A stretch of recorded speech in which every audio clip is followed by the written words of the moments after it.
What up, Euro family? So here's what I'm going to try doing. I'm going to do a little screen capture of the notes to try to help you out. So I heard from several people that the notes, without a little bit of lecture, without a little Kinsey spice, just weren't all that helpful. So I thought I would try to do a very quick run through. If it goes too fast, pause the video, to try to catch back up as you write stuff down or, cry into your hands.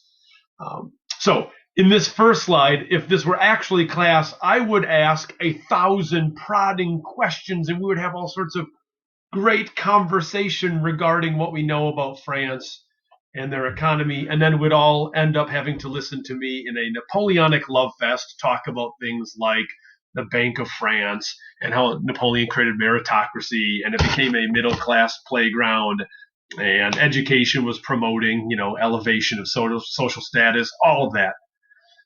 But France had a lot going for it. On the flip side, they also had some things that weren't going for it, like, years of cutting each other's heads off, and other things like, war debt and the fact that most of Europe hated Napoleon and the British hated Napoleon and the British couldn't trade on the continent because of the continental system creating an embargo. Yeah, so you get it. But England, on the other hand, had a lot going for it. And so these next slides were supposed to just be, some of those things more in visual. And so there's Napoleon. I don't know if you guys know this. I like Napoleon a lot. He called England the nation of shopkeepers because of how pro-business they were. Now, a lot of things worked in England's behalf. Listen to the podcast. I'm not going to go over all of them again here, but the enclosure movement and all of the improvements in farming, largely their biggest impact long term was that they drove out the rural populations from their feudal, common, low income farming and kicked them out either to the Americas or drove them to the cities. And by doing that, it put a lot of people in very densely populated little clusters, and those clusters then were ripe for factory construction and the beginnings of industry. So it kind of shuffled them to the right places. All sorts of other resources were there. So iron was a big one. Coal was a big one. Obviously, sheep and wool production. They had lots of rivers. They're surrounded by water, guys. It's an island. But the areas that didn't have good rivers, they dug canals, which must have made them feel really stupid when, like 20 years later, they had railroads that went everywhere. But, canals. And so canals. I've seen some of them in England. They're beautiful. They're picturesque. They're fantastic. And then also extremely archaic and stupid. As I mentioned before, coal's nice for a couple of reasons. You don't have to cut down every tree in your country. This stuff has a higher efficiency rate, so you can burn it and power water pumps. And then eventually engines in a factory, the steam engine, and then eventually trains and steamships and all the other things. So coal was an essential thing. Just like with the internal combustion engine, today look at how addicted we are to oil and gasoline. All right, so there you go. It went from a little to a ton. I think you get what I'm trying to say. Iron production, with the introduction of coal, iron production became way easier. Also, they converted from iron eventually over to steel production, and so better technologies and more rapid production. Human resources was a thing. England had a ton of kids. Food equals, babies. Ba-bam, ba-bam. When you got food, you feel like frolicking. Also, COVID-19, talking about another baby boom. People locked indoors. All you get to do is have the munchies and then Netflix by 6 p.m. Yeah, you get it. So, coal miners, right? These little kids are fantastic. What a great resource to take these tiny, lesser sized kids and shove them into a mine. They love it in there. It's like a little playground. You'd pay money at Chuck E. Cheese to crawl around in these little tunnels. These kids got paid, a ton of money to do this, at least 2-3 cents a day just to play in the ground. That's fun. Look at them.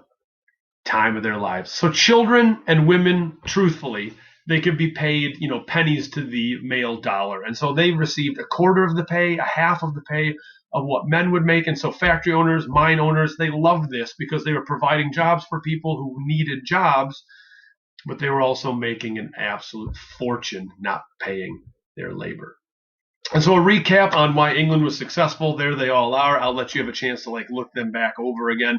But really, you name it, England had it. It can't be overstated really how important the empire was to England's success as well. Because the things that they didn't have as resources, they could go to their colonies and steal it from those places. And so cotton started flowing in for dirt cheap. You thread it for cheap. You make cloth for cheap. You make all of this cheap clothing. You don't pay your workers anything. And then you can right away turn around and sell all these linen products to your colonies and to your middle class, increasing standard of living folk in the cities. And so it all just worked out extremely well. Now, the other things I have on here, I'm not going to go into a ton of, but different creations, innovations, and technology. Um, you'll notice a theme here. So things like the power loom and the water frame, Arkwright, the Scotsman, right, putting together different technologies that would replace hours of human labor and eventually replace dozens of human laborers in a factory. Now, this stuff would cost a ton of money, and so your common schmuck couldn't just buy, a water frame. Right? This required a lot of middle class millionaire investment. So you'd buy a couple of these, stick it in your factory, put a factory down by the water. Eventually, when the steam engine came around, you didn't have to be located on a river. And then you hire a bunch of super cheap laborers to toil on this, and away you go. And so it really did move things right along. And so eventually we enter the age of the factory or the factory system. And that's a big deal because really the economy had never functioned this way. In the Middle Ages and ancient times, you worked until you were done. Farmers rise with the sun. They go to sleep with the sun. You follow the patterns of the seasons. If I'm a blacksmith and no one needs more horseshoes, I don't make horseshoes. I hang out with my family or do something else. But the factory, every day at 7 o'clock, the whistle blows. And if I'm not there, I get beaten.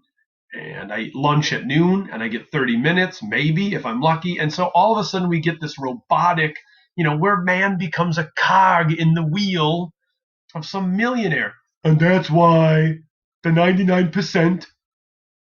I'm sorry. I just miss you guys so much. I had to go into Bernie for a second. Poor Bernie. God, what a bad week for Bernie. Well, it's bad. Truthfully, it's been a bad week for all of us. So there you go. Another thing that I would point out if we were in class, I'd try to point out the relationship that is on display here. Can I get a pointer? Wow! Look at that. Oh, dang it. So look at that. So here is one middle class man running a factory that contains all of these working class women. So you have a lot of problems here. Not only are women making less money, you got to really look out for abuse. The amount of inappropriate harassment and sexual advancements by men went through the roof. So it's one more thing that people had to deal with at this time period. I'm just going to keep that pointer if I can because that's just too much fun. All right, there you go. Anyway, moving on. So more women. Now also it's easy. This woman's kind of posing for us down here. This is kind of fun, right? She's almost like, oh, I'm so tired. I don't know what to do with my hair. Well, you better put your hair up there, Sally, because if that hair gets too close to a machine that threads and your hair looks like thread, that's going to rip your head off, lady. You're going to get scalped. All right, so this is dangerous, monotonous, hot, fast-paced work, but it works. It's cracking out the textiles like crazy, man. And so I mentioned Watt and the steam engine and steamships and trains and Thomas the Tank Engine, as you heard before. And there's really the beauty of it, right? Look at the travel times. They can